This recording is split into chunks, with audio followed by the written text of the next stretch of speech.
57XL. This is our upper firewall.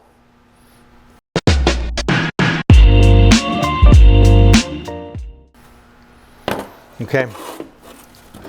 Part like this was infused, so there was a flange around the outside to do the infusion. And you'll notice a lot of times on our parts we leave them a little fat. We don't trim them down perfect because when it's sitting around here, going on the shelf, coming off the shelf, if we're shipping the part going in a crate, going out, getting in the crate, you know, helps to protect the part. So we'll leave a little fat on the majority of all of our parts. So in something like this, we got to trim this down flat. This is our bonding stretch. This is our bonding strip where we're going to bond this. So this part here, we're going to come back and grind that, take that lip off and just rough up that edge. So when we grind it, our epoxy, you want your epoxy to have something to hold into. And as you folks know, we always use epoxy for bonding everything. Epoxy's got a nice pot life, and that pot life is what makes it bite in so well, because it takes longer for it to cure.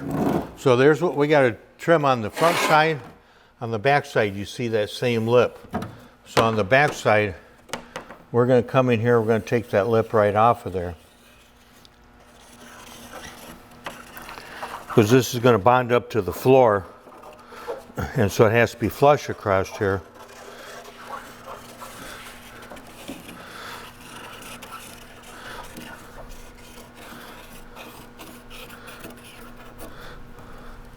So we're just going to take that back there in the grinding booth and grind that up.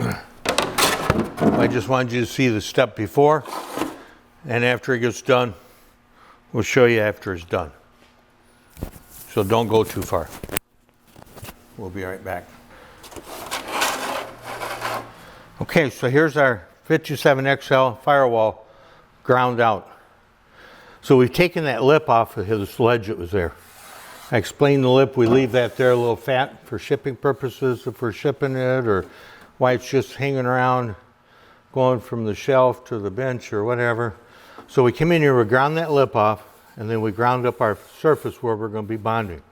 Came just around the edge of it a little bit to rough it up, so when our epoxy runs out, we can clean that off and have a nice line. Then on the back side, we took that lip off that was on there. Just come straight down with the grinder and grind that lip off so the back side is all prepped out. So that's just what's involved in prepping the panel.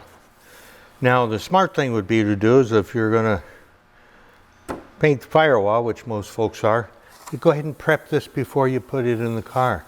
So you can come in here and DA this all down nice with 150 grit and hand block it, put it on a bench, work on a bench, get it prepped out, and then install it in the car. Right now this is for the procedure to bond it in. Hope it helps. Thanks for watching.